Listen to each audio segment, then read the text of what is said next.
రెస్టారెంట్లో సేల్స్ తగ్గిపోయాయి sir. Sales తగ్గిపోయాయా? Tension ఎందుకు, కమ్బ్యాక్ ప్లాన్ స్టార్ట్ చేయాలి. నేను మీ నితిన్, ఫౌండర్ ఆఫ్ ఫ్లేవోమెట్రిక్ అడ్వైజరీ. రెస్టారెంట్లో సేల్స్ తగ్గాయంటే చాలా మంది ఫస్ట్ పానిక్ అవుతారు, కానీ నిజమేంటంటే లో సేల్స్ అంటే బిజినెస్ ఎండ్ కాదు, it's a wake up call. First problem ఎక్కడుందో చూడండి. కస్టమర్స్ తగ్గారా, ఆర్డర్స్ లో అయ్యా, లేదా బిల్ వాల్యూ పడిపోయిందా? ఈ రీజన్ తెలిస్తే రికవరీ ఫాస్ట్ అవుతుంది. నెక్స్ట్, మెన్యూని స్మార్ట్గా చేయండి. మూవ్ అవని ఐటమ్స్ తగ్గించి బెస్ట్ సెల్లింగ్ డిషెస్ని ఫ్రంట్లో పెట్టండి. డిస్కౌంట్స్ ర్యాండమ్గా ఇవ్వకండి. కస్టమర్స్కి వాల్యూ అనిపించే కాంబోస్ని క్రియేట్ చేయండి. అప్పుడే సేల్స్ కూడా మూవ్ అవుతాయి అండ్ ప్రాఫిట్ కూడా సేవ్ అవుతుంది. కస్టమర్ ఎక్స్పీరియన్స్ని లైట్గా తీసుకోకండి. టేస్ట్, సర్వీస్, స్పీడ్, హైజీన్ ఇవి వీక్ అవుతే కస్టమర్ సైలెంట్గా దూరం అయిపోతారు.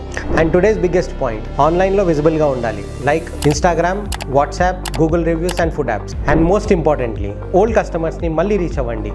రిపీట్ కస్టమర్స్ వస్తే కమ్బ్యాక్ స్పీడ్ డబుల్ అవుతుంది. ప్యానిక్తో కాదు, స్మార్ట్ యాక్షన్స్తో సేల్స్ మళ్ళీ పైకి తీసుకురావచ్చు.